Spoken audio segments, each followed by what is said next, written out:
नमस्ते, मैं Rakesh Khanna Sharekhan BNP Paribas की तरफ से आप सबका कमोडिटी पॉडकास्ट में स्वागत करता हूँ। आज जिस कमोडिटी की जानकारी देने जा रहा हूँ वो है नेचुरल गैस। एमसीएक्स पर natural gas price higher low formation के साथ मूव कर रहा है और अपने नजदीकी रेजिस्टेंस 195 लेवल की तरफ मंडरा रहा है, जिससे ये पता लगता है कि ट्रेंड बुलिश है।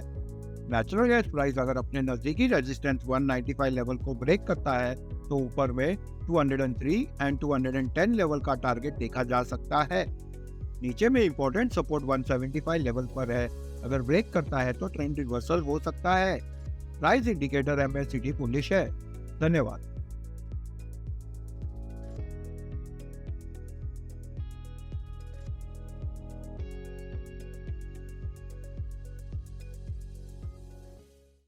Investment in securities market are subject to market risks. Read all the related documents carefully before investing.